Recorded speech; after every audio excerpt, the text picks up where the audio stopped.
یہ کشف المحجوب کے اندر یہ عام کتاب ہے جو معروف ہے اہل تصوف کے اندر، یہ بڑی مشہور کتاب ہے کشف المحجوب، عربی میں بھی ہے، بعد میں ترجمہ ہوا، اردو کے اندر بھی ہے، بعد میں ترجمہ ہوا، اصل یہ فارسی کتاب ہے۔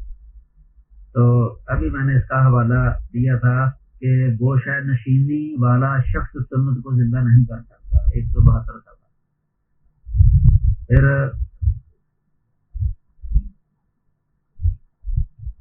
اس میں یہ بھی لکھا ہوا ہے کہ امام ابو حنیفہ تبع تابعین میں سے ہیں، 171 صفحہ۔ آج کل یہ نظریہ ہے امام صاحب کے بارے میں جو تابعی ہیں، لیکن یہ ثابت نہیں ہو سکا، اس پر بہت کچھ لکھا جا چکا ہے لیکن یہ پایا ثبوت کو یہ بات نہیں پہنچی۔ تو کشف المحجوب کے اندر بھی یہ لکھا ہوا ہے، یہ صحیح ہے کہ امام ابو حنیفہ تبع تابعین میں سے ہیں۔ تو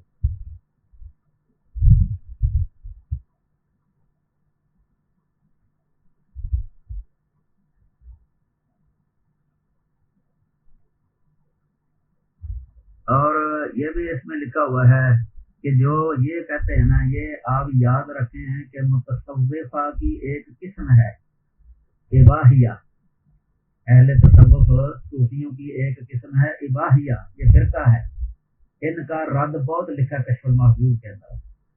اور اسی طرح عوارف المعارف سہروردی کی کتاب ہے، اس میں بھی ان کا رد لکھا ہوا ہے۔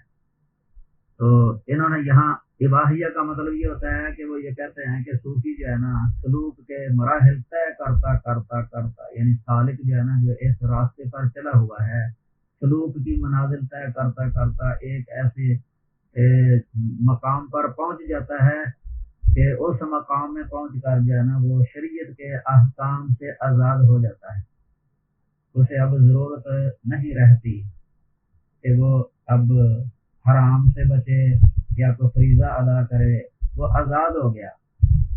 اسے وہ قلندر کہتے ہیں، قلندر کا معنی ڈکشنریوں کے اندر لکھا ہوا ہے، اردو رز الغات وغیرہ میں، دین و دنیا سے آزاد، یہ دین سے بھی آزاد ہے۔ اور اس بارہ میں وہ قرآن سے جو ہے نا غلط استدلال کرتے ہیں، قرآن مجید سے غلط استدلال ہے۔ قرآن میں آتا ہے وَعْبُدْ رَبَّكَ حَتَّى يَأْتِيَكَ الْيَقِينُ، کہ اپنے رب کی عبادت کرو یہاں تک کہ تمہیں یقین آ جائے۔ اس درجے کو جو ہے نا جو ان کے ہاں ہے کہ وہ درجہ یعنی یقین کا درجہ اس تک وہ پہنچ جاتا ہے بندہ، تو پھر آزاد ہو جاتا ہے، شرعی احکام پر چلنے کی اس کو ضرورت نہیں رہتی۔ یہ اتنا غلط استدلال ہے نا کہ اسے ہم تحریف ہی کہہ سکتے ہیں کہ قرآن کی تحریف ہے، کیونکہ یقین لفظ سے مراد جو ہے نا یہ موت ہے، موت کو یقین کے ساتھ تعبیر کیا گیا ہے قرآن مجید کے اندر۔ قرآن میں ہی آتا ہے لم نک من المصلین ولم نک نطعم المسکین وکننا نخوض مع الخائضین وکننا نکذب بیوم الدین حتی اتانا الیقین۔ جہنمیوں سے جنتی پوچھیں گے ما سلککم فی سقر، کہ تمہیں جہنم کے اندر کون سی شے لے آئی ہے؟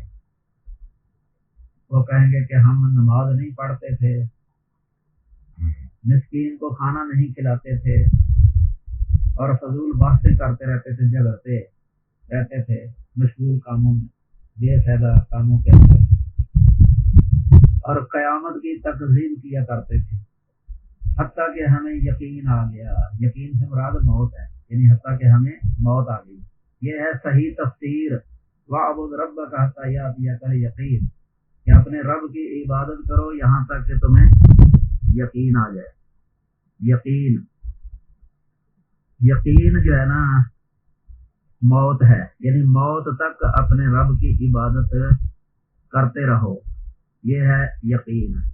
تو ان لوگوں نے یقین سے جانا اپنے سلوک کے منازل میں سے ایک منزلہ مراد لے لیا ہے، یہ صحیح نہیں ہے، یہ غلط ہے۔ شیخ الاسلام ابن تیمیہ رحمہ اللہ نے بہت رد لکھا ہوا ہے، مجموع فتاوی جلد نمبر 11 401 صفحے سے لے کے 432 صفحے تک، یہ اباحیوں کا، کلندریوں کا، ایسے متصوفہ جو اپنے آپ کو شرعی احکام سے آزاد سمجھتے ہیں، ان کا رد لکھا ہوا ہے۔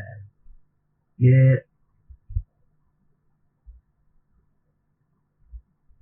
ان کا عام جن کو یہ لوگ عام اولیاء میں شمار کرتے ہیں نا، وہ بھی اس کے خلاف ہیں۔ مثلا جنید بغدادی تو ان کا قول بھی لکھا ہوا ہے کہ یہ ان لوگوں کا قول اس قوم کا ہے جو اعمال کے ساقط کر دینے میں گفتگو کرتے ہیں، اور یہ بات میرے نزدیک بڑا گناہ ہے۔ یعنی اعمال کو ساقط کرنا، شریعت کی پابندی سے آزاد ہو جانا، یہ بہت بڑا گناہ ہے۔ ایسے عارف سے تو چور اور زانی ہی اچھا ہے۔ اگر میں 1000 سال تک زندہ رہوں تو نیک اعمال سے ایک ذرہ کم نہ کروں، موت تک نیک عمل کرنا نہیں چھوڑوں گا۔ یہ عوارف المعارف 219 صفحہ، تلبیس ابلیس کے اندر 500 صفحہ علامہ ابن جوزی کی، اس میں بھی یہ قول موجود ہے۔ کیونکہ ان سے ایک آدمی نے سوال کیا تھا کہ جو خدا کے عارف ہیں ایسے مقام پر پہنچ جاتے ہیں کہ نیکی اور تقرب اللہ وغیرہ تمام حرکات ترک کر دیتے ہیں، ان کے رد میں انہوں نے کہا کہ یہ تو ایک بہت بڑا گناہ ہے۔ علامہ ابن جوزی وہ کہتے ہیں کہ صوفیہ میں ایک فرقہ ہے جس کو ملامتیہ کہتے ہیں، جو گناہوں کی طرف جھک پڑتے ہیں، کہتے ہیں کہ ہمارا مقصد یہ ہے کہ ہم لوگوں کی نظروں سے گر پڑیں۔ دیکھو نا، یہ غلو ہے نا، غلو کہ ملامتیہ کہلائے تاکہ وہ جاہو مرتبہ کی آفتوں سے سلامت رہیں، حالانکہ شریعت کی مخالفت کر کے ان لوگوں نے اپنا رتبہ اللہ کے نزدیک بھی گرا دیا ہے، اللہ کے نزدیک گر گئے۔ لوگوں کی نظروں سے گرنا، یہ سمجھتے تھے کہ یہ زہد ہے، کہ لوگوں کی نظروں سے گر جانا یہ زہد نہیں ہے، یہ تو گناہ کے اندر مبتلا ہونا ہے، یہ زہد کے اندر غلو ہے۔ اور شہاب الدین سہروردی جنہوں نے عوارف المعارف کتاب لکھی ہے، انہوں نے بھی کہا کہ ایک گمراہ جماعت نے جو فتنہ اور گمراہی میں مبتلا ہے خود کو ملامتیہ کہنا شروع کر دیا، اور انہوں نے صوفیوں کا لباس پہن لیا تاکہ ان کو صوفی سمجھا جائے۔ کبھی وہ یہ لباس اپنے بچاؤ اور تحفظ کے لیے پہن لیتے ہیں، حالانکہ صوفیہ یا صوفیت سے ان کا کوئی تعلق نہیں ہے، بلکہ یہ وہ اہل اباحت کا راستہ چلتے ہیں اور بیضا میں خود سمجھتے ہیں کہ ان کے دل اللہ تعالیٰ کے اخلاص سے اور بھرے ہوئے ہیں، اور اس وقت وہ کہنے لگتے ہیں کہ ہم نے اپنا مقصد پا لیا، یہی مقصود ہماری کامیابی ہے، اور شریعت کے احکام کی پابندی کرنا عوام اور کم عقلوں کا کام ہے۔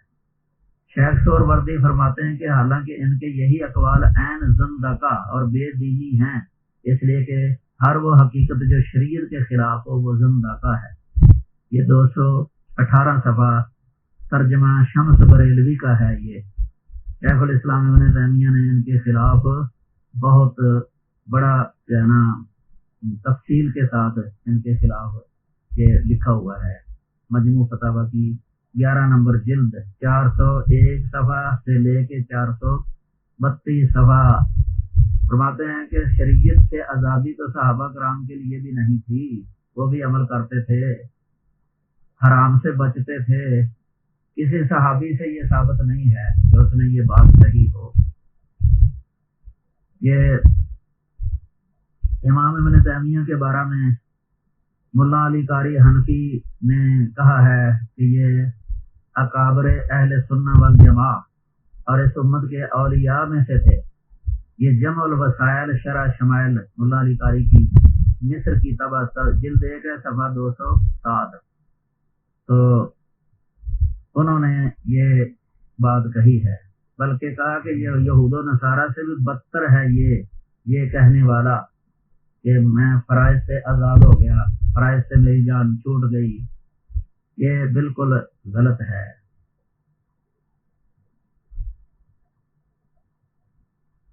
بلکہ کشف المحجوب کے اندر یہ شیخ علی حجویری انہوں نے بھی ملامتیہ کی 3 قسمیں لکھی ہیں۔ ملامتیہ کی تیسری قسم کے بارے میں کہتے ہیں کہ یہ ترک شریعت کی وجہ سے بدنام ہو جانا، کہ شریعت پر عمل نہ کرنا تاکہ لوگ ملامتیں کریں، اس میں وہ سمجھتے تھے اپنا یعنی کبر کو ختم کرنا، تکبر کو ختم کرنا، نماز روزہ چھوڑ دینا، شراب نوشی کرنا، داڑھی منڈوا دینا، طوائفوں کے پاس جانا، بڑے سے بڑا گناہ کرنا تاکہ لوگ اس کی مدح تو تعریف نہ کریں، یعنی لوگوں کی تعریف سے بچنے کے لیے، لوگوں کی مدح سے بچنے کے لیے ایسے کرتے تھے، بلکہ اس سے ملامتیں کریں لوگ۔ شریعت پر عمل اس لیے نہ کرنا کہ کہیں دل میں ریاکاری نہ آ جائے، یہ دیکھو غلو ہے کہ نہیں، اس لیے نماز نہ پڑھنا کہ اگر نماز پڑھوں گا تو میرے دل میں ریاکاری آ جائے گی۔ کئی صوفی نماز پڑھتے بڑی تیزی کے ساتھ، کہتے ہیں کہ اگر لمبی نماز پڑھیں گے نا تو دل میں خیال آئیں گے، اس لیے بہت ایسی نماز پڑھتے ہیں بڑی تیزی کے ساتھ، یہ غلو ہے۔ اپنے نفس پر کنٹرول کرے آدمی، خشوع والی نماز پڑھے تو ارکان اور طمانینہ نماز کے واجبات پوری طرح اچھی طرح ادا کرے۔ کئی لوگ سجدہ بہت جلدی، سجدے کے درمیان 2 سجدوں کے درمیان یہ جلسہ چھوڑ ہی دیتے ہیں، رکوع کے بعد یہ اعتدال ترک ہی کر دیتے ہیں، کئی لوگ بڑی تیزی کے ساتھ نماز پڑھتے ہیں۔ یہ ایسی نماز ہوتی ہے جس کے بارے میں رسول اللہ صلی اللہ علیہ وسلم نے فرمایا ارجع فصلی فإنک لم تصلی، بخاری مسلم، کہ دوبارہ نماز پڑھو۔ 3 بار صحابی نے اسی طرح نماز پڑھی تھی، ایک دیہاتی تھے، آپ ہر دفعہ کہتے رہے کہ دوبارہ پڑھ، تو انہیں پڑھی ہی نہیں، پھر ٹھہر ٹھہر کے نماز پڑھنے کا طریقہ بتایا تھا۔ تو تصوف کے اندر جو ہے نا، آج کل بھی آپ دیکھیں گے جو یہ دعویٰ کرتے ہیں، نماز جب ان کی دیکھیں گے نا تو بڑی تیز ہوتی ہے، تیز نماز۔ یہ حجت یہی کہ اگر ذرا کچھ لمبی کریں گے تو دل میں وسوسہ آئے گا، تو وسوسہ تو آ جاتا ہے، لیکن اس کے لیے بھی تو نبی صلی اللہ علیہ وسلم کی رہنمائی موجود ہے، تعوذ پڑھنا نماز کے اندر، اور بائیں طرف جو ہے نا زبان کی جھاڑ مارنا، تھوکنا۔ تو یہ دین کے اندر جو ہے نا یہ غلو۔ ایک مشہور کتاب ہے تذکرہ علماء اولیاء پاک و ہند، یہ ڈاکٹر ظہور الحسن شارب کی یہ لکھی ہوئی ہے۔ اس میں جو ہے نا یہ ایسے لوگوں کو اولیاء کے اندر شمار کیا ہے جو کہ اباہی تھے، جن کی اتنی مذمت کر رہے ہیں دوسرے تصوف کی کتابوں کے اندر جو ابھی آپ سن چکے ہیں، لیکن اس کتاب کے اندر ان کو پاک و ہند کے اولیاء کے اندر شمار کیا ہے۔ ان میں مشہور لاہور کے اندر جو مدھو لال حسین ہے، اس کا بھی تذکرہ ہے، اور یہ اباہیہ ان کے اندر یہ بھی ہے کہ علم جو ہے نا اس کی ضرورت نہیں ہے، علم کی ضرورت نہیں ہے، علمی کتابوں کو کنویں کے اندر پھینک دینا یا جلا دینا یا دریا کے اندر پھینک دینا، یہ کئی واقعات تصوف کی کتابوں کے اندر کئیوں کے بارے میں اس طرح ہے۔ علم کی کتابیں ان کو ضائع کر دینا، یہ ہر طرح کی کتابیں۔ اس میں یہ بھی ہے کہ مادھو لال حسین ان کی سیرت میں لکھا ہو کہ آپ نے ملامتیہ طریقہ اختیار کر لیا تھا، یہ 223 صفحہ ہے، اور 221 صفحے کے اندر لکھتے ہیں کہ آپ نے کتابیں ایک کنویں میں ڈال دی، داڑھی مونچھ سے آزاد ہو گئے، داڑھی منڈوا دی تھی، جام شراب کا پیالہ آپ کے ہاتھ میں ہوتا اور آپ گلی کوچوں اور بازاروں میں نشے کی حالت میں پھرتے تھے، طوائفوں میں جاتے، ناچ گانے میں ہم تن مشغول رہتے اور محفل نشاط یعنی ناچ گانے اور شراب میں شریک ہوتے تھے، غرض آپ نے ملامتیہ طریقہ اختیار کیا تھا۔ یہ 221 صفحہ اس کے اندر یہ لکھا ہوا ہے۔ لیکن حیرت کی بات ہے کہ یہ دوسرے جو عام اہل تصوف ہیں جس طرح ابھی وہ ان کو یعنی اس طریقے کو گمراہ کہہ رہے ہیں اور بڑا گناہ کہہ رہے ہیں اور بہت برا کہہ رہے ہیں اس طریقے پر چلنے والوں کو. تو کتاب و سنت کی اتباع کے بغیر تو کوئی ولی ہو ہی نہیں سکتا. قرآن کی اصطلاح کے اندر ہر متقی ولی ہے. الا ان اولیاء اللہ لا خوف علیہم ولا هم يحزنون الذین آمنوا وكانوا يتقون. اولیاء اللہ کی قسم تعریف اللہ تعالیٰ نے خود ہی کر دی ہے. الذین آمنوا وكانوا يتقون، ایمان اور تقوی، جو فرائض پر عمل کرتا ہے اور حرام کاموں سے بچتا ہے، یہ اولیاء ہیں. اولیاء آج کل اہل تصوف کی دنیا کے اندر ولی کسی ایسے کو ہی سمجھ لیا جاتا ہے جس طرح کہ آپ سن رہے ہیں. ولی کوئی جس طرح اور ہی مخلوق ہوتی ہے، کوئی بشر اور انسان سے ماورا، تو اس کے اندر بڑی پاور اور قوت ہے کہ دور بیٹھے بیٹھے ہی. بعض نے تو یہاں تک بھی کہہ دیا اولیاء ہست قدرت از الہ، تیر جستا باز گردانت زیرا، کہ اولیاء کے اندر الہ کی طرف سے اتنی قوت ہوتی ہے کہ وہ کمان سے نکلا ہوا تیر جو جا رہا ہوتا ہے تیزی کے ساتھ آگے کو اس کو پیچھے واپس لٹا سکتے. یہ دیکھو تصرف اس طرح کا غیبی کہ اللہ تعالیٰ کے ساتھ ہے. انما امرہ اذا اراد شیئا ان یقول لہ کن فیکون. اللہ تعالیٰ کا تو امر یہی ہے، انما کلمہ حصر ہے کہ اس کا امر یہی ہے، یعنی یہ اسی کے ساتھ خاص صفت ہے کن فیکون والی، کہ کن کے ساتھ جو چاہے کر سکتا ہے. ادھر یہ اپنے مزعومہ اولیاء کو یہ صفت تکوین کا اختیار دیتے ہیں. صفت تکوین کا یہ عقیدہ توحید اور حقیقت شرک جو ہے نا کتاب قادری کی، اس میں واضح لکھا ہوا ہے کہ ان کو صفت تکوین حاصل ہو جاتی ہے. صفت تکوین کن کہہ کے کہتے ہیں کہ ان کے وصال ہی لفظ بولتے ہیں موت کی جگہ پر، وفات کی جگہ پر وصال کہتے ہیں. وصال کے بعد بھی ان کے لیے یہ صفت حاصل ہوتی ہے. پھر یہاں تک لکھ دیا کہ اللہ تعالیٰ سے اجازت لینے کی بھی ضرورت نہیں ہوتی ان کو. شیخ عبد القادر جیلانی کے بارے میں لکھ دیا ہے. ابھی میں نے بتایا تھا ان کی دوسری کتاب استغاثہ اور اس کی شرعی حیثیت میں قصیدہ روحی جو وضع کیا گیا ہے خود بنایا گیا ہے اور شیخ عبد القادر جیلانی کی طرف اس کی نسبت کی گئی ہے. شیخ عبد القادر جیلانی کی تعلیم کے بھی خلاف ہے یہ.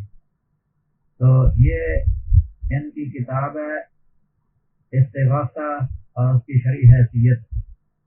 اس میں یہ لکھ دیا گیا ہے شیخ عبد القادر جیلانی کے بارے میں، اور یہ عقیدہ توحید اور حقیقت شرک کے اندر یہ کئی جگہ پر لکھ دیا ہے.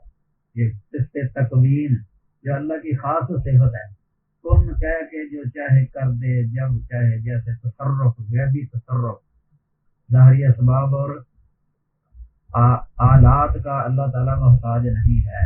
اللہ کن ہی کہتا ہے تو ہو جاتا ہے، جیسے چاہے کسی شے کے اندر تصرف کر دے.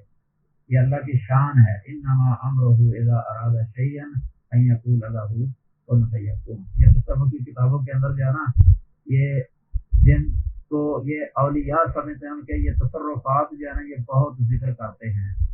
غیر مستند کتابوں میں ذکر، مرفوضات کے اندر ذکر، تذکرہ، نگار، ان میں ذکر بہت سارے نام دے دیتے ہیں کرامت کا. ہوا کے اندر اڑنا بھی ان کے اندر عام ہے کہ ہمارے یہ جن کو اولیاء کہتے ہیں ہوا کے اندر اڑتے پھرتے ہیں، ایک لمحے کے اندر جہاں چاہیں پہنچ سکتے ہیں. یہ تو فرشتے کی شان ہوتی ہے، فرشتہ یا پھر جنات کے اندر ہے، صورت ہے ان کے اندر، لیکن بشر جو ہے نا کہتے نہیں. شاہ ولی اللہ محدث دہلوی نے الفاظ الکبیر کے اندر شرک کے بارے میں لکھا ہے کہ شرک یہ بھی ہے کہ کسی کے بارے میں یہ تصرف والی صفت سمجھے اور عام بشر سے ماورا کوئی قوت سمجھے اس کے اندر کوئی قوت ہے کہ وہ جب چاہے کن کہہ کے جو چاہے کر سکے. اگر کسی کے بارے میں یہ ہے کہ یہ مریض ہو جائے تو وہ مریض ہو جائے، اگر کسی کے بارے میں کہ یہ صحیح ہو جائے تو وہ صحیح ہو جائے۔ ادھر تصرفات اتنے ذکر کرتے ہیں، کہتے ہیں کہ فلاں جو ہے نا وہ مردے کو زندہ کر لیتا تھا جب چاہتا، کسی کو مارنا چاہتا تو مار دیتا تھا۔ یہ تو اللہ تعالیٰ کی صفت ہے، ان ربی یحیی و یمیت۔ ابراہیم علیہ السلام نے یہ دلیل پیش کی تھی نمرود کے سامنے کہ میرا رب، بے شک میرا رب جو ہے نا وہی زندہ کرتا ہے وہی مارتا ہے۔ اللہ ہی کن کہہ کے اگر کسی کو پیدا کرنا چاہے تو پیدا ہو جائے۔ تصرف صالح علیہ السلام کے اونٹنی کو اللہ تعالیٰ نے پیدا کر دیا تھا پتھر سے، پہاڑ سے۔ اسی طرح عیسیٰ علیہ السلام کو پیدا کر دیا کن کے ساتھ۔ موسیٰ علیہ السلام کے عصا کو سانپ بنا دیا اللہ تعالیٰ نے کن کے ساتھ، حالانکہ عصا لکڑی تھی، سانپ بن گیا۔ یہ ہے تصرف، سانپ سے پھر لکڑی بنا دیا اسی طرح ان کے ہاتھ میں۔ کچھ لوگ کہہ دیتے ہیں کہ یہ معجزہ جو ہے نا یہ تصرف یہ اختیاری ہے، کرامت اختیاری ہے۔ یہ غلط ہے، اختیاری نہیں ہوتے، یہ اللہ تعالیٰ کے اذن کے ساتھ ہوتا ہے۔ ما کان لرسول ان یاتی بآیۃ الا باذن اللہ، پھر کسی رسول سے یہ ہو نہیں سکتا کہ کوئی معجزہ، کوئی نشانی پیش کرے، قوم کو دکھائے، مگر اللہ تعالیٰ کے اذن کے ساتھ۔ عیسیٰ علیہ السلام بھی ان کی طرف جو نسبت ہے قرآن کے اندر احیی الموتیٰ کہ میں زندہ کرتا ہوں مردوں کو، اس میں بھی یہ اللہ کا اذن ہے۔ وہ ان کا کام صرف اتنا ہی تھا کہ مردے کو آواز دینا ہے، لیکن اس کو زندہ کرنا یہ اللہ کا کام تھا، زندہ کر کے کھڑا کر دینا۔ پرندے کو مٹی سے پرندے کی شکل بنانا ان کا کام تھا، لیکن اس کو پرندہ کر دینا یہ اللہ کا کام تھا۔ یہ صرف تخلیق جو ہے نا یہ اللہ تعالیٰ کے ساتھ خاص ہے۔ تخلیق اللہ ہی خالق ہے۔ حل من خالق غیر اللہ، کیا اللہ کے علاوہ بھی کوئی خالق ہے؟ سارے رسولوں نے یہ بات کہی، اللہ کے علاوہ جب کوئی خالق نہیں ہے تو اللہ کے علاوہ کوئی الہ بھی نہیں ہے۔ صاحب تصرف صرف اللہ ہے، اللہ۔ تو یہ جو اس طرح کی چیزیں ہیں نا یہ تصوف کی کتابوں کے اندر بہت زیادہ ہیں۔ تو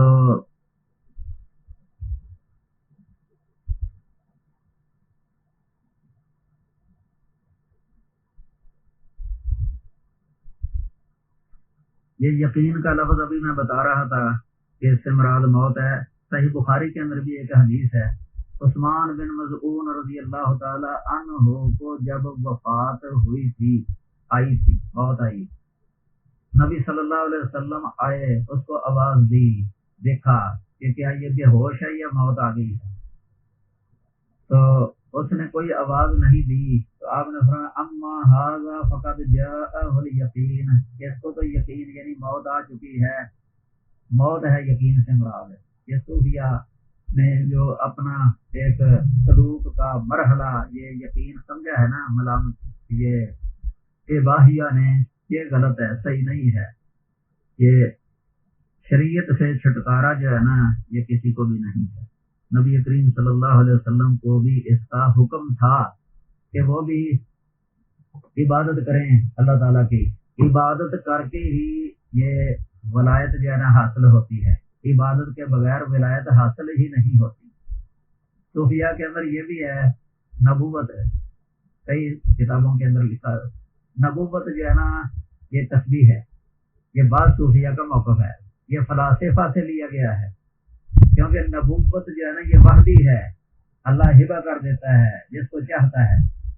لیکن یہ یاد رکھیں کہ محمد صلی اللہ علیہ وسلم جو آخری نبی ہے نا، آپ پر یہ نبوت کا دروازہ بند ہو گیا ہے، آپ کے بعد کسی کو نبوت نہیں عطا کی جائے گی، ہبہ نہیں کی جائے گی۔ جو بھی آپ کے بعد نبی ہونے کا دعویٰ کرے گا نا کہ مجھے نبوت عطا کی گئی ہے، وہ کذاب ہے، دجال ہے۔ لا نبی بعدی ولا رسول، کہ میرے بعد نہ کوئی نبی اور نہ کوئی رسول۔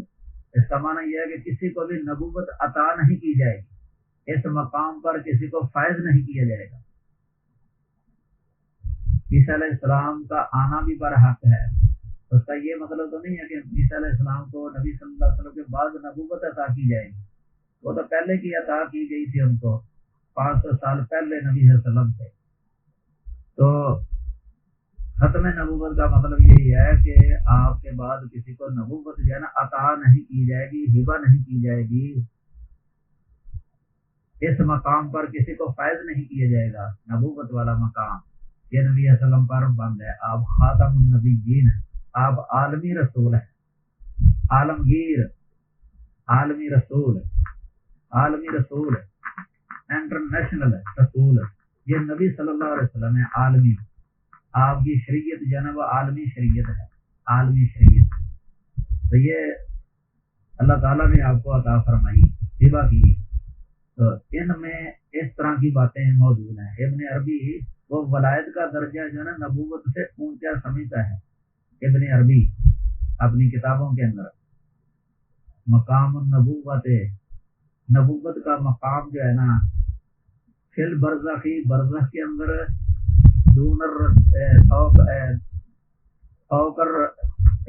الرسول و فوق النبی، یعنی رسول سے نیچے ہے اور نبی سے اوپر ہے. ولایت کا مقام الولایہ، ولایت کا جو مقام ہے نا برزخ کے اندر رسول سے نیچے ہے اور نبوت سے اوپر ہے. یہ غلط ہے نظریہ. شیخ الاسلام کی ایک کتاب ہے کتاب النبوہ، نبوات، اس میں ان کا رد کیا ہے. یہ اصل میں فلسفہ یونان سے یہ بات لی گئی ہے، کیونکہ فلاسفہ جو ہے نا ان کے نزدیک بھی ایسے ہی تھا. ایک تو یہ نبوت کسبی سمجھتے ہیں کہ نبوت کسبی ہے، یعنی بندہ خود آپ محنت کر کے اپنے اندر استعداد پیدا کر لیتا ہے، کر سکتا ہے کہ وہ نبی بن جائے. یہ غلط ہے.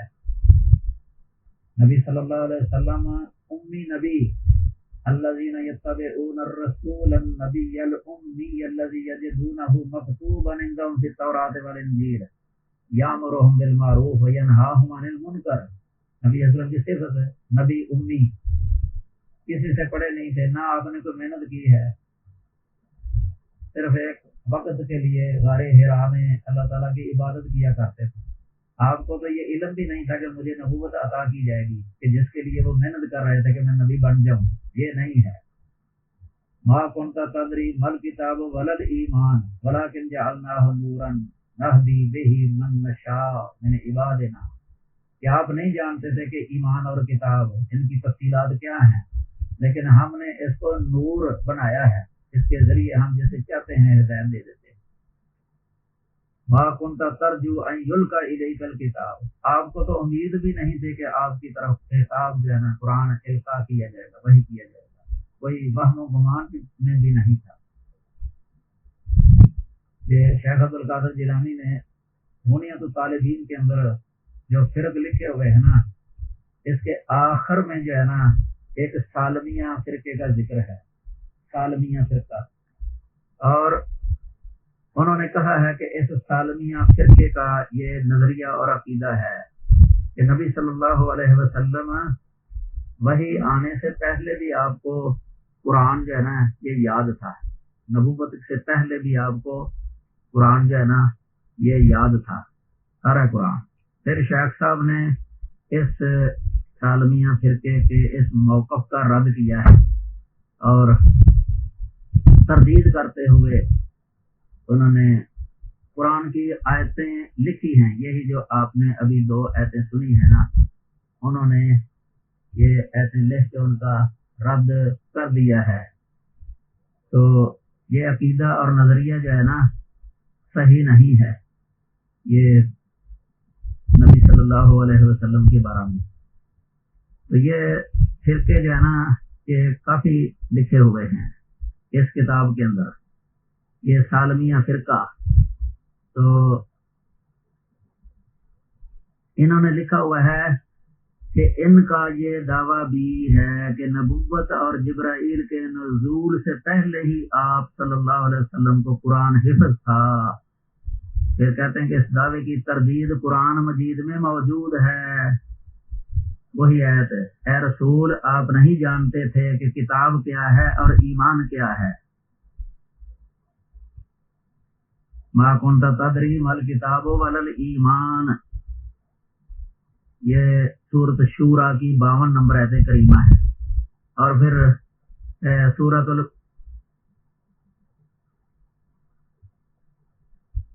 الشورى، اسی طرح آپ اس سے پہلے کوئی کتاب پڑھتے نہیں تھے اور نہ ہی اپنے ہاتھ سے کچھ لکھتے تھے. ما كنت تتلو من قبله من کتاب ولا تخطه بيمينك اذا لارتاب المبطلون. یہ سورۃ العنکبوت کی 28 نمبر آیت ہے. یہ بھی انہوں نے ان کے رد میں پیش کی ہے کہ آپ تو پڑھنا بھی نہیں جانتے تھے اور لکھنا بھی نہیں جانتے تھے نبوت ملنے سے پہلے.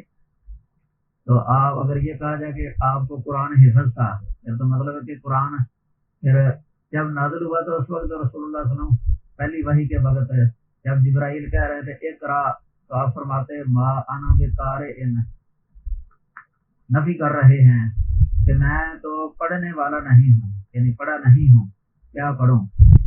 تو یہ پھر کہتے ہیں ان سالمیہ فرقے کے اور بھی نظریات جو ہے نا ذکر کیے گئے ہیں. یہ آپ یاد رکھیں، یہ جو سالمیہ فرقہ ہے نا، کہ جو فرق انہوں نے بیان کیے ہیں، شیخ صاحب نے ان کا جو تعارف کروایا ہے نا، یہ آخری فرقہ ہے. یہ یاد رکھنے کے لیے یہ لفظ یاد رکھنا چاہیے. یہ آخری فرقہ ہے، آخری فرق میں سے. ان کے سارے موقف جو ہے نا آپ کو معلوم ہو جائیں گے جب آپ پڑھیں گے. تو انہوں نے ان کا بھی رد کیا جو حلولیہ ہے نا، جو کہتے ہیں کہ حقیقی فاعل اللہ ہی ہے، جو بندہ کرتا ہے وہ اللہ ہی کرتا ہے. یہ کہہ دیتے ہیں حقیقی فاعل اللہ. یہ ایک فرقہ ہے، ان کا یہ موقف ہے. جہمیہ میں سے کئی اس طرح کہا کرتے تھے کہ حقیقی فاعل ہے، کہ جب بندہ قرآن پڑھتا ہے نا، بندہ نہیں پڑھتا، وہ اللہ پڑھتا ہے. اس طرح ان کا موقف یہ بھی شیخ صاحب نے بتایا ہے. اسی طرح انہوں نے یہ بھی کہ ان کا یہ بھی دعویٰ ہے کہ اللہ تعالیٰ عرش اور غیر عرش ہر جگہ موجود ہے. دیکھو ان کا یہ نظریہ بتایا شیخ عبد القادر جیلانی نے کہ اللہ عرش اور غیر عرش یعنی ہر جگہ موجود ہے. قرآن مجید ان کی تردید کرتا ہے. شیخ عبد القادر جیلانی صاحب فرماتے ہیں کہ قرآن مجید ان کی تردید کرتا ہے. پھر آگے عید لکھی ثم استوى علی العرش یا الرحمن علی العرش استوى. سورۃ طٰہٰ کی 5 نمبر آیت کریمہ لکھی ہے. اس سے ان کا رد کر دیا ہے. پھر فرماتے ہیں کہ اللہ نے اپنے عرش پر مستوی ہونے کا ذکر فرمایا ہے، نہ کہ زمین پر، پہاڑوں پر یا حاملہ عورتوں کے پیٹوں پر وغیرہ. یہ نہیں اللہ نے فرمایا، بلکہ عرش کا ہی نام لیا ہے. اللہ عرش کے اوپر ہے، یہی عقیدہ. اس پر میں نے پہلے بتایا تھا الحمدللہ، ایک تفصیلی مقالہ میں نے لکھا ہے اس مسئلے پر. یہ پورے درس کی ضرورت ہے اس مسئلے پر مفصل تفصیل سے. کون سے لوگ ہیں جنہوں نے اس کی نفی کی ہے، انکار کیا ہے اہل بدع میں سے، اور کون ہیں جنہوں نے اس کو قبول کیا ہے، اہل سنہ، اہل الحدیث، سلف صالحین، صحابہ، تابعین، تبع تابعین، ائمہ محدثین. ان کا یہی موقف ہے. یہ پہلے میں نے ذکر کیا تھا. تو یہ عقائد کے حوالے سے جو ہے نا، یہ بڑے یعنی پڑھنے کی ضرورت ہے ہمیں ان چیزوں کو. لوگوں کے اندر بہت ہی غلط نظریات جو ہے نا وہ پھیلے ہوئے ہیں. آپ یہ بھی یاد رکھیں، یہ تصوف کی کتابوں کے اندر القاب جو ہے نا یہ بہت زیادہ ہے. مثلا کسی کو یہ غیبی طور پہ جو ہے نا داتا کے ساتھ ملقب کرتے ہیں. جیسے شیخ علی حجویری، علی بن عثمان الحجویری، ان کو داتا صاحب. اکثر لوگوں کو ان کا اصل نام ہی نہیں آتا کہ اصل نام کیا ہے. عوام کو داتا صاحب سے مشہور ہے. اور داتا جو ہے نا، اس کا معنی جو ہے نا دینے والا بھی ہوتا ہے. دینے والا یعنی رزق دینے والا. یہ یاد رکھیں. داتا یہ اسم فاعل کا صیغہ ہے، فارسی کے اندر مذکر ہے داتا اسم فاعل. اور ہماری زبان میں رازق یعنی رزق دینے والا، روزی دینے والا، یہ اس کے معنی میں ہے. یعنی رزق دینے والا اس کے معنی میں استعمال ہوتا ہے داتا فارسی میں. تو مثلا پنجابی کے اندر جو ہے نا یہ کہا جاتا ہے، ایک جملہ ہے عام مستعمل، تو میرا ان داتا ہے، تو میرا ان داتا ہے. ان جو ہے نا یہ آپ جانتے ہیں، عورتوں کو پتہ ہے جو بڑی عمر کی ہے نا، یہ پہلے جو ہے نا روٹی کو ان کہا کرتی تھی عورتیں، ان کہ ان کو خراب کر رہے، بچے کو روٹی خراب کرتا کہ ان خراب کر رہے، ان خراب کر دیتے ہیں ان، اس سے مراد کیا لیتے تھے؟ یہ رزق۔ تو کسی کو کہنا کہ تو میرا ان داتا ہے، اس کا معنی کہ تو میرا مینو رزق دینا، مینو روزی دینا، میں تو تیرے گھر کا میں کھانا میں کوئی ان داتا، یہ لفظ جو ہے نا عام بول دیا جاتا تھا۔ اس کا معنی تو میرا کوئی رازق ہے، تو ان کا معنی ہو گیا رازق رزق۔ تو یہ جملہ استفہام انکاری ہے، تو میرا کوئی ان داتا ہے، مطلب تو میرا ان داتا نہیں، تو میرا رازق نہیں، استفہام انکاری ہے، تو میں نے روزی نہیں دینا، میرا ان داتا یعنی رازق صرف اللہ۔ اسی سے ریاض خیر آبادی نے اپنے درج ذیل شعر میں لفظ داتا کا اطلاق اللہ تعالیٰ پر کیا ہے۔ یہ میں نے مضمون لکھا تھا نداء الجامعہ کے اندر، مجھے ایک سوال آیا تھا کسی کی طرف سے، تو اس سوال کے اندر جو ہے نا یہ کئی الفاظ تھے، ان کے بارے میں پوچھا تھا کہ ان کی شرعی حیثیت کیا ہے۔ غوث اعظم، داتا، گنج بخش، فیض عالم، ان چار الفاظ کے معانی وضاحت سے بتا دیں، کیا یہ الفاظ مخلوق میں سے کسی شخص پر بولے جا سکتے ہیں یا نہیں؟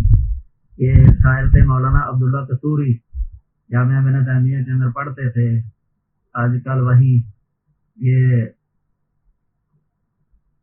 ملتان روڈ پر جو ہے نا ایک علاقہ ہے، اس میں وہاں خطیب ہیں یہ، اور طبیب بھی ہیں، مطب بھی ہے ان کا،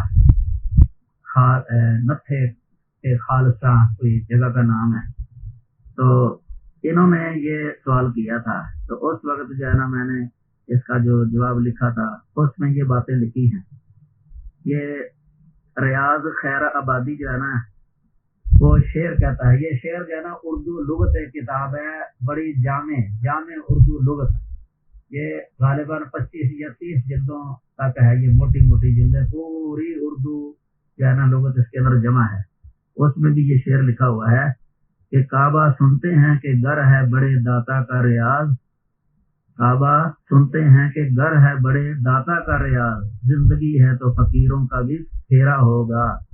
یعنی اپنے نفس کو وہ خطاب کرتے ہوئے کہتے ہیں کہ اے ریاض، ہم سنتے ہیں کہ کعبہ جو ہے نا یہ بڑے داتا کا گھر ہے، بڑے داتا کا گھر، بڑے داتا کا گھر، یعنی اللہ بڑا داتا ہے وہ۔ تو کہتے ہیں کہ اگر زندگی ہو گئی تو مجھ جیسے فقیر کا بھی وہاں پھیرا ہو جائے گا، کہ اللہ تعالیٰ مجھے یعنی حج یا عمرے کی توفیق دے دے، یہ ہے اس شعر کا مطلب۔ تو اب اردو کی مشہور ڈکشنری فیروز اللغات میں اس کا معنی خدا بھی لکھا گیا ہے، آپ دیکھ سکتے ہیں، داتا بے معنی خدا۔ تو اب آپ یاد رکھیں کل کائنات کا داتا وہ کون ہے؟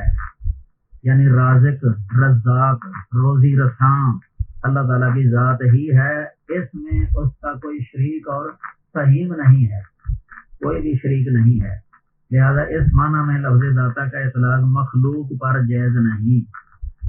اور یہ اہل عرس جو ہے نا، یا ہم عرس والے جو نام دربار یا مزار وغیرہ رکھتے ہیں، دربار جن میں سالانہ عرس ہوتے ہیں، یہ اکثر لوگ ان پڑھ ہوتے ہیں، دینی تعلیم نہیں ہوتی ان کے پاس، تو یہ لفظ داتا عام بولتے ہیں۔ ان کی مراد کیا ہوتی ہے جب یہ داتا کہتے ہیں؟ داتا کے ساتھ چونکہ گنج بخش بھی بولتے ہیں اور فیض عالم بھی بولتے ہیں، تو یہ اس کا قرینہ ہے کہ یہ غیبی طور پہ ان کو سمجھتے ہیں کہ وہ خزانہ بخشنے والے ہیں۔ گنج بخش یہ بھی لفظ فارسی ہی ہے، بخشیدن سے بخش لفظ، گنج بخش اسم فاعل ہے، بخشد مضارع، اور جب یہ گنج ساتھ لفظ لگ گیا، مرکب ہو گیا تو اسم فاعل بن گیا، دال حذف ہو گئی، گنج بخش اسم فاعل ہے یہ فارسی کا۔ تو یہ فیض عالم یعنی عالم کا فیض، یعنی پورے جہان کو ان کا فیض پہنچ رہا ہے۔ تو ان کی طرف سے جو ہے نا یہ چیزیں یعنی جو ان سے مانگا جاتا ہے نا وہ مدد کر دیتے ہیں۔ یہ تو داتا خدا کو بھی کہتے ہیں، جیسا کہ اردو لغت جامع فیروز اللغات میں لکھا ہوا ہے۔ قدیم عیسائیوں نے بھی پولس کو دیوتا کہا تھا۔ پولس یہ مشہور ہے، یہ بائبل کے اندر اس کا نام عہد نامہ جدید یعنی انجیل جس کو یہ کہتے ہیں پولس۔ اور دیوتا الہ کو کہتے ہیں، دیوتا الہ، کیونکہ عربی بائبل میں اس جگہ الہ کا لفظ ہے، الہ کا لفظ، اس کا جب ترجمہ کیا گیا تو دیوتا لفظ جو ہے نا وہ ترجمے کیا گیا ہے دیوتا۔ اردو بائبل میں اس کا ترجمہ دیوتا کیا گیا ہے۔ دیکھیے اعمال یعنی حصہ جو ہے نا اعمال الرسل باب نمبر 14 جملہ نمبر 12۔ تو اس زمانے میں اس کے سب سے بڑے دیوتا یعنی اس زمانے میں ان کے سب سے بڑے دیوتا زیوس اور ہرمیس نامی دو بزرگ تھے۔ ان لوگوں نے حضرت عیسیٰ علیہ السلام کے ایک نیک حواری یوسف، نیک صحابی تھے عیسیٰ علیہ السلام کے، ان کا نام یوسف تھا، لیکن برناباس اس کا لقب ہے۔ برنابا عربی کے اندر کہتے ہیں، ترجمہ جو ہے نا برناباس کرتے ہیں، اس کو زیوس کا لقب دے دیا تھا۔ یہ بھی اعمال الرسل باب 14 جملہ نمبر 13۔ یہ ان کے جو ہے نا نام کے چڑھاوے بھی چڑھاتے تھے، ان کا دربار بنایا ہوا تھا اور وہاں جانور ذبح کرتے تھے۔ یہ پہلے سے یہ رسم چلتی آ رہی ہے اہل شرک کے اندر، کسی کے قبر پکی بنانی، جس طرح نبی صلی اللہ علیہ وسلم نے منع کیا ہے، لعن اللہ یہود والنصارى اتخذوا قبور انبیائهم مساجدا، بلکہ ان کی عام معمول بتایا، کانوا اذا مات فیہم رجل صالح بنوا علی قبرہ مسجدا۔ یہ بلوغ المرام کے اندر بھی حدیث ہے۔ تو یعنی قبر پر مسجد بنا لیتے تھے، سجدہ کا عبادت شروع ہو جاتی تھی۔ تو اس سے اسلام نے سختی سے منع کر دیا ہے۔ وہ وہاں یہ چڑھاوے پیش کیا کرتے تھے، جس طرح اللہ کے نام کے ہوتے ہیں نا نذرانے، اسی طرح ان کے بھی نذرانے ہوتے تھے۔ برناباس اور پولس کے نام کے چڑھاوے کے بیل بھی لے کر آ گئے تھے۔ یہ اس وقت تھا جس وقت برناباس اور پولس ابھی زندہ تھے، اس وقت بھی ان کے نام کے نذرانے لاتے تھے۔ وہ ان کو منع کرتے تھے کہ ایسے نہ کرو، کہتے تھے لوگوں تم یہ کیا کرتے ہو، ہم بھی ہم طبیعت بشر ہیں اور تمہیں خوشخبری سناتے ہیں تاکہ ان باطل چیزوں سے کنارہ کر کے اس زندہ خدا کی طرف پھرو جس نے آسمان اور زمین اور سمندر اور جو کچھ ان میں ہے پیدا کیا۔ یہ باتیں کیا بھی لوگوں کو مشکل سے روک کہ ان کے لیے قربانی نہ کریں۔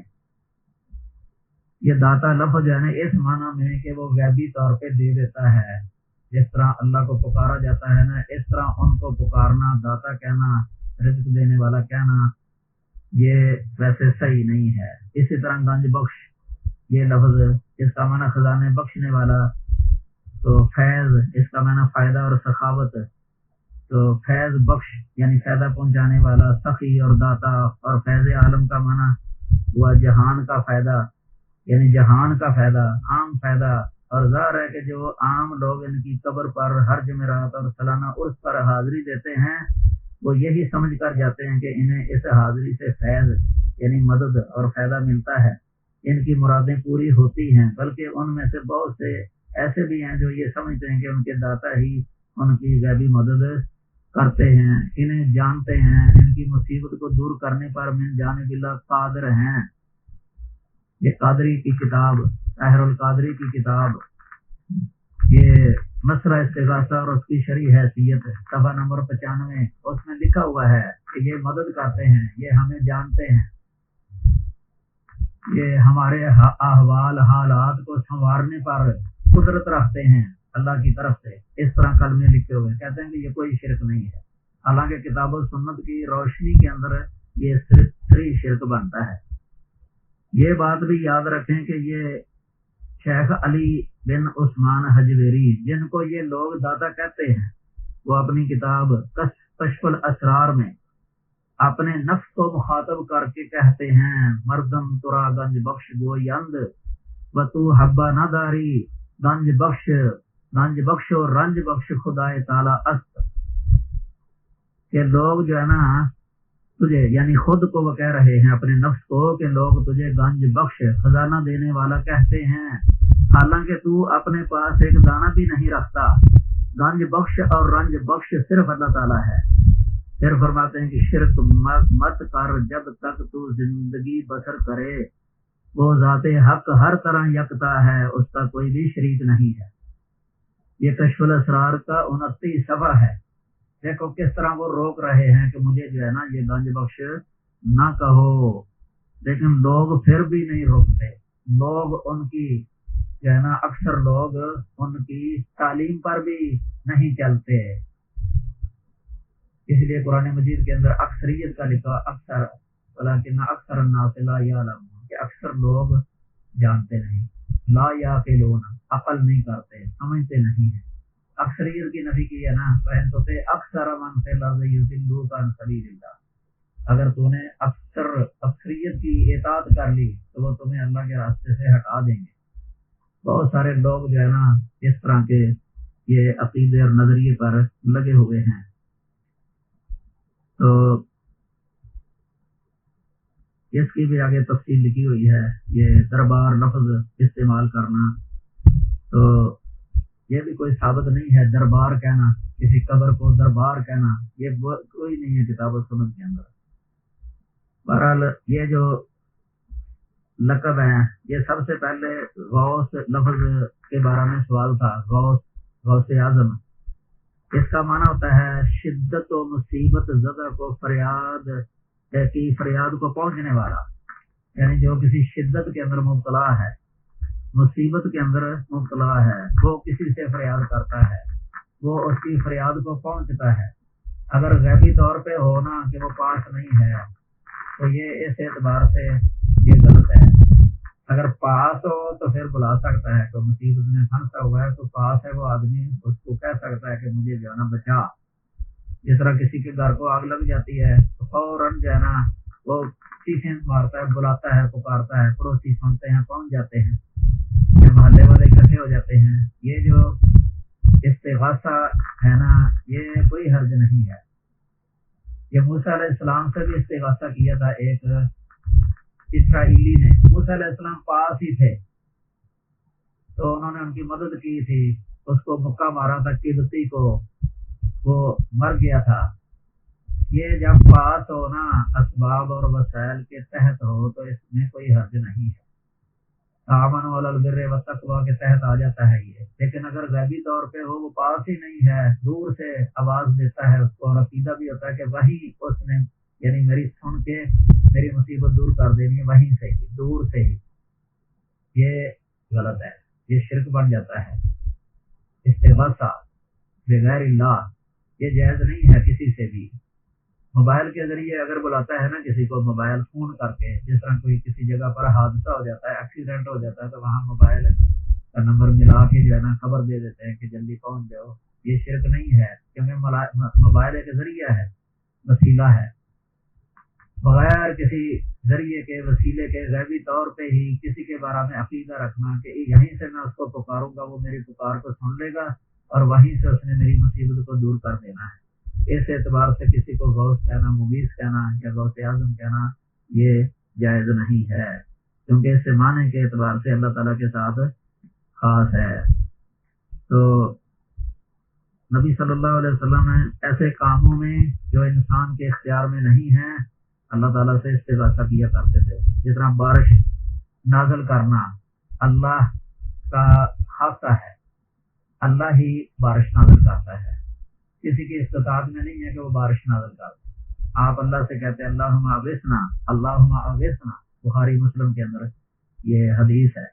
غزوہ بدر کے موقع پر 113 تھے ادھر نبی صلی اللہ علیہ وسلم کے ساتھی، اور مشرکین 1000 سے بھی زیادہ تھے یا 1000 تھے۔ ادھر بہت ہی مدد کی ضرورت تھی، بظاہر دیکھنے میں ایسا ہی معلوم ہوتا تھا کہ 1000 غالب آ جائیں گے 313 پر۔ اب اللہ اگر مدد کرتا، اللہ مدد کرے تو پھر 313 کیا ایک کو بھی غالب کر سکتا ہے 1000 پر۔ تو یہ نبی صلی اللہ علیہ وسلم اللہ سے استغاثہ کرتے رہے، رات جو ہے نا یہ دعا کرتے رہے، بہت دعا کی اللہ سے۔ اللہ نے آپ کی دعا قبول فرما لی۔ اللہ نے فرمایا استغیثون ربکم فاستجاب لکم، سورۃ انفال 9 نمبر آیت کریمہ، کہ جب تم اپنے رب سے فریاد کرتے تھے تو اس نے تمہاری فریاد قبول فرمائی اور مدد کی۔ تو استغاثہ کا معنی ہوتا ہے طلب غوث، یعنی مصیبت کا ازالہ مطلوب ہوتا ہے، یہ اللہ تعالیٰ کے ساتھ خاص ہے۔ وَمَن نَصْرُ إِلَّا مِنْ عِنْدِ اللَّهِ، کہ مدد صرف اللہ کی طرف سے ہوتی ہے، غیبی طور پہ مدد اللہ سے مانگی جاتی ہے۔ دیکھو دعا کتنی اچھی ہے، یا حی یا قیوم برحمتک استغیث اصلح لی شانی کلہ ولا تکلنی الی نفسی طرفۃ عین۔ یہ صبح شام کے اذکار والے پوسٹر جو مساجد کے اندر فلیکس وغیرہ لگے ہوتے ہیں نا، ان میں بھی لکھی ہوتی ہے یہ اے ہمیشہ زندہ اور قائم رہنے والے، میں تیری رحمت کے ساتھ ہی فریاد رسی چاہتا ہوں، میرے سارے کام درست فرما دے، مجھے اپنی مخلوق کے سپرد نہ کرنا۔ یہ بہت اچھی دعا ہے۔ یہ آنکھ جھپکنے کے ایک لحظہ کے برابر بھی میرے نفس کے سپرد نہ کرنا، یہ مصدر کا حاکم کے لفظ ہے۔ ادھر فرمایا اعوذ بکلمات اللہ التامات من شر ما خلق، یہ بھی۔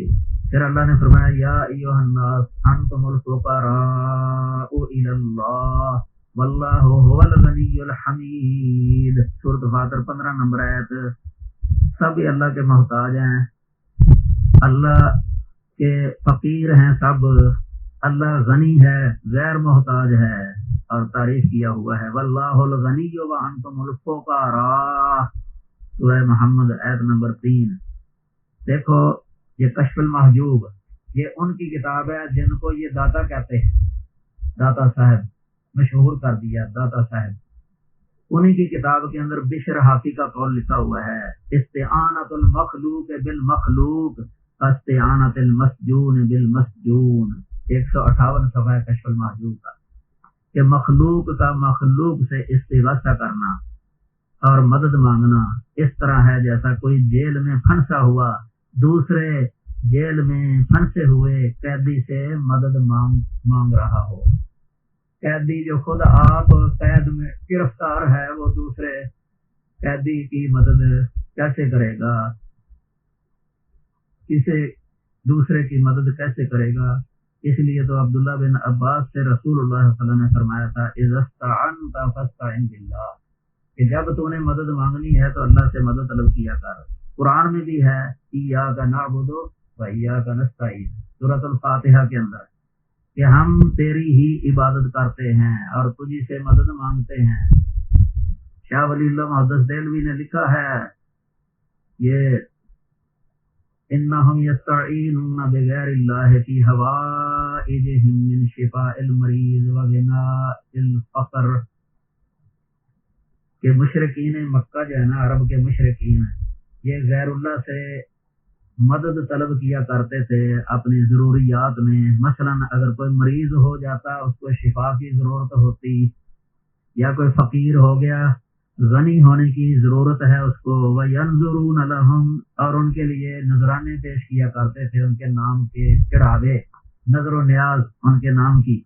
يَتَوَقَّعُونَ إِنْ جَاءَ مُقَاصِدِهِمْ بِتِلْكَ النُّذُورِ، ان نذرانوں کے وسیلے سے وہ اپنے مقاصد کو کامیاب بنانے کی توقع کیا کرتے تھے کہ ہو سکتا ہے ہمیں ہماری یہ مدد فرما دیں اور ہماری ضروریات پوری کر دیں، یعنی کوئی مریض کہ ہمیں شفا مل جائے یا غنا مل جائے، اس لیے وہ ذبح کر دیا کرتے تھے۔ یتلون اسماءہم، اور ان کے نام لیا کرتے تھے، رجاء برکاتہا، ان کی برکت کی امید کرتے ہوئے کہ ان کے نام ہی برکت والے ہیں۔ فاوجب اللہ تعالی علیہم، اللہ تعالیٰ نے ان پر واجب کر دیا ان یقولوا فی صلواتہم، کہ اپنی نمازوں میں یہ کہا کریں ایاک نعبد و ایاک نستعین، کہ عبادت بھی ہم تیری ہی کرتے ہیں اور تجھی سے مدد مانگتے ہیں۔ اللہ نے فرمایا فلا تدعوا مع اللہ احدا، کہ اللہ کے ساتھ کسی کو پکارا نہ کرو۔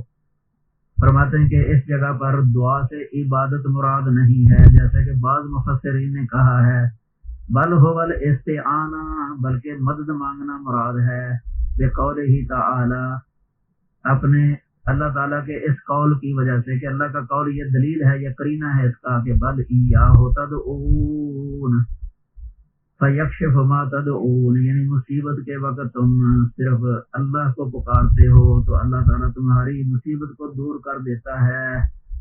مصیبت کے وقت تم اللہ ہی سے مدد مانگتے ہو۔ یہ یکشف ما تدعون جانے یہ قرینہ قویہ ہے کہ یدعون دعا سے مراد جو ہے نا یہ مدد مانگنا ہے۔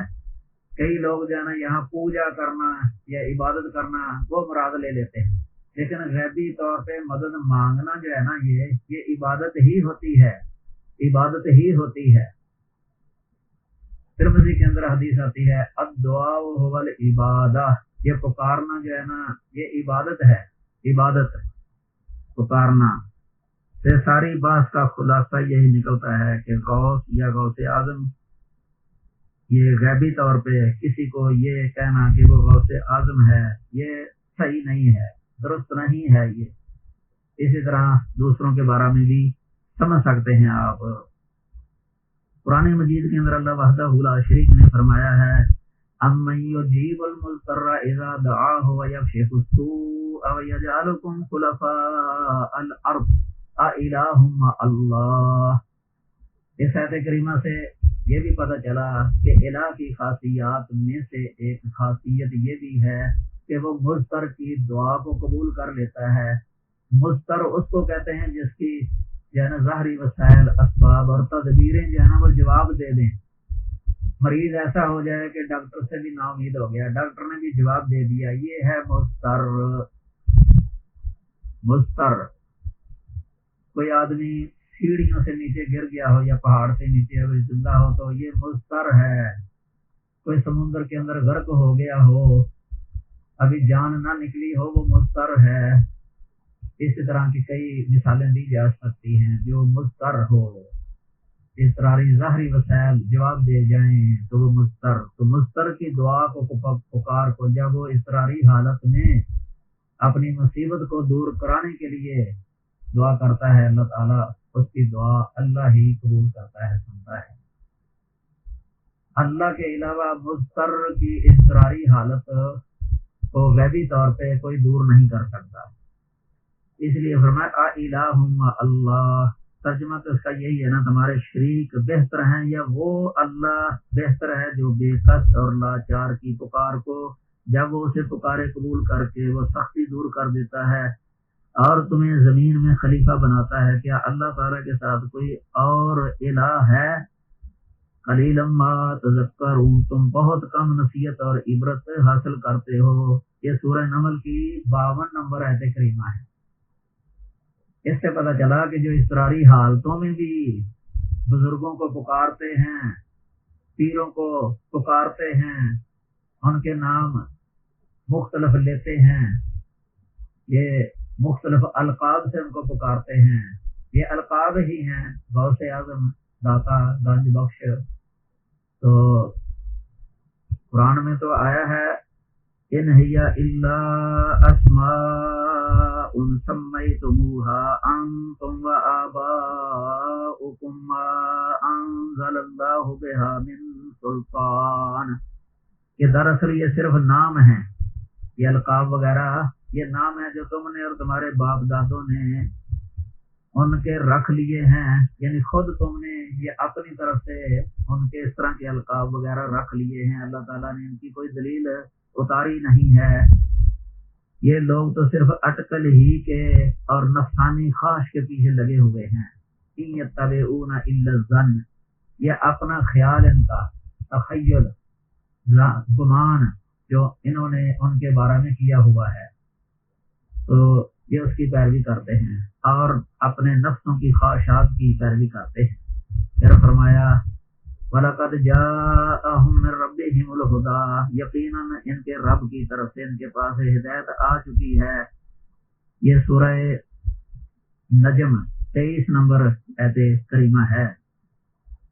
استغاثے کے بارے میں کوئی اشعار ہیں، بعض دنیا کے اندر بہت سے لوگ موحد بھی ہوتے ہیں جو اللہ ہی سے جو ہے نا اللہ ہی کو غوث اعظم سمجھتے ہیں، کیونکہ یہ صفت اسی کی بن سکتی ہے، غیبی طور پہ جو مدد کرنے پر کمال قدرت رکھنے والا ہوتا ہے۔ علامہ امام سہیلی، ابو القاسم سہیلی، جنہوں نے سیرت النبویہ ابن ہشام کی شرح لکھی ہے، الروض الحنیف، تو ان کے شعر یہ شروع میں ذکر ہے۔ ویسے سیرت النبویہ ابن ہشام جو عربی نسخہ ہے 2 جلدوں میں، اس کے شروع میں ان کے حالات میں، اور فیض القدیر کے اندر بھی لکھے ہوئے ہیں۔ جامع صغیر کی شرح جو مناوی کی نبدر و مناوی کی، اس میں بھی یہ لکھے ہوئے ہیں، اور بھی کئی جگہ پر۔ غایت الامانی فی الرد علی النبہانی، علامہ شکری آلوسی، ان کی کتاب یہ جو نبہانی کے رد میں ہے، استغاثے کے مسئلے پر ہے یہ کتاب، اس میں بھی لکھے ہوئے ہیں۔ یہ بہت اچھے شعر ہیں۔ یا من یرا ما فی الضمیر ویسمع انت المعد لکل ما یتوقع، اے وہ ذات، اے وہ ہستی، یعنی اللہ تعالی جو دلوں پر نظر رکھتا ہے، دیکھتا ہے دلوں کے اندر جو کچھ بھی ہے، وہ جاننے والا ہے۔ ویسمع، اور سب آوازوں کو، دعاؤں کو سننے والا ہے۔ انت المعد لکل ما یتوقع، تو ہی ہر متوقع چیز کو مہیا کرنے والا ہے، تو ہی ہر متوقع شے کو مہیا کرنے والا ہے۔ یا من یرجى للشدائد كلها، یا من الیہ المشتقى والمفزع، اے وہ اللہ جس سے سب سختیوں میں امید رکھی جاتی ہے، اے وہ اللہ جس کے حضور شکایت اور گھبراہٹ پیش کی جاتی ہے۔ یا من خزائن رزقہ فی قول کن فمن فإن الخیر عندک اجمع، اے وہ اللہ جس کی حکومت یا رزق کے خزانے کلمہ کن کہنے میں ہیں، کہ کلمہ کن میں اس کے سارے خزانے ہیں۔ تو مجھ پر احسان کر اور مہربانی کر دے، اس لیے کہ سب بلائیاں تیرے ہی پاس ہیں۔ دیکھو کتنے اچھے شعر ہیں یہ، اللہ کو، اللہ سے استغاثہ ہے یہ۔ پھر فرماتے ہیں مالی سوا فقری الیک وسیلہ، مالی سوا فقری الیک وسیلہ، کہ تیرے حضور میری محتاجی کے سوا کوئی وسیلہ نہیں، یعنی اس کے بغیر کوئی چارہ نہیں ہے، کہ میں تیرا فقیر ہوں، تیرا فقیر ہوں، تیرے حضور محتاجی کے وسیلے سے اپنی محتاجی دور کرتا ہوں۔ ومالی سوا قرئی لبابک حیلۃ فبالافتقار الیک فقری ادفع، مالی سوا قرئی لبابک حیلۃ، تیرا دروازہ کھٹکائے بغیر میرا کوئی ہیلہ نہیں، کوئی تدبیر نہیں ہے تیرا دروازہ کھٹکانے کے بغیر۔ وَلَئِن رَّدَدتَّ فَأَيَّ بَابٍ أَقْرَعُ، اگر تو نے مجھے رد کر دیا، دھتکار دیا، تو میں کون سا دروازہ کھٹکاؤں گا تیرا دروازہ چھوڑ کے۔ اللہ اکبر۔ وَمَنِ الَّذِي أَدْعُو وَأَهْتِفُ بِاسْمِهِ إِنْ كَانَ فَضْلُكَ عَنْ فَقِيرِكَ يُمْنَعُ، اگر تیرے فقیر بندے سے تیرا فضل روک دیا جائے تو کون ہے جس کو میں پکاروں اور جس کے نام کے ساتھ گڑ گڑاؤں تجھے چھوڑ کے۔ حاشا لجودک ان تقنط آسیہ، بعض نسخوں کے اندر حاشا لمجد کا لفظ ہے، بعض میں جود ہے۔ حاشا لجودک ان تقنط آسیہ، الفضل اجزل والمواہب اوسع، گناہگار کو مایوس کرنا تیری سخاوت یا بزرگی کے قطعا موافق نہیں۔ تیرا فضل و کرم بہت بڑا ہے اور بخششیں بہت زیادہ وسیع ہیں۔ بالذل قد وافیت بابک عالما، میں ذلت کی حالت میں تیرے دروازے پر حاضر ہوا ہوں. ان تذلل عند بابک ینفع، تیرے دروازے کے پاس ہی عاجزی کرنا، آہوزاری کرنا، یہی فائدہ مند ہے، فائدہ دے سکتی ہے. وجعلت معتمدی علیک توکلا وبسطت کفی سائلا اتضرع، میں نے اپنے اعتماد تجھ پر توکل اور بھروسہ کرتے ہوئے کیا، میں نے سائل کی حیثیت میں اپنا ہاتھ نہایت عاجزی کرتے ہوئے تیرے آگے پھیلا دیا ہے. فاجعل لنا من کل ضیق مخرجا ولتخبنا یا من الیہ المرجع، اس لیے تو ہمارے لیے ہر تنگی سے نکلنے کا راستہ پیدا کر دے، اے وہ مشکل کشا اللہ کے جس کی طرف لوٹ کر جانا ہے، ہمارے ساتھ مہربانی کر. ثم الصلاۃ علی النبی وآلہ خیر الخلائق شافع و مشفع، آخر میں درود پڑا ہے نبی کریم صلی اللہ علیہ وسلم پر. یہ فیض القدیر شرح جامع صغیر محمد عبد الرؤف مناوی کی جلد تیسری ہے، صفحہ 543 ہے. اسی طرح انوار رحمانی ترجمہ ہے غایت الامانی کا، 2 نمبر جلد ہے، 543 542 صفحہ. تو کتنے اچھے شعر ہیں یہ، توحید سے جو ہے نا لبریز ہیں، ایسے یعنی قرآن کی تعلیم کے مطابق عقیدہ توحید صاف شفاف، یہ چھوڑ کے غیروں کے آگے اس طرح کی التجائیں کرنا، استغاثے کرنا جو قرآن کی تعلیم کے بالکل منافی ہیں، خلاف ہیں. یہ سوچنا چاہیے زندگی کے اندر بندہ اگر سنبھل جائے نا تو پھر نجات ہے. نبی صلی اللہ علیہ وسلم نے فرمایا کہ جو اس حال میں فوت ہو گیا کہ وہ اللہ کے ساتھ کسی کو شریک کر رہا ہے، پکار رہا ہے، وہ آگ میں داخل ہو گیا. تو صحیح بخاری کی حدیث ہے. شیخ صالح کوئی عربی ہیں، وہ فرماتے ہیں یا سائلن غیر الہ السماء بشراک بالخیبت والردی، اے آسمانی معبود، اس آسمانی الہ مشکل کشا کے علاوہ کسی سے مانگنے والے، تیرے لیے یہ تو خوشخبری ہے کہ تو ناکام اور مراد ہی لوٹے گا. ان الذی سواک من نطفہ یغنیک عن مسألۃ العبد، جس ذات نے تجھے نطفے سے پیدا کر کے انسان بنایا ہے وہ بندوں سے مانگنے سے تجھے بے نیاز کر دیتا ہے، لہذا تو اسی سے سوال کیا کر.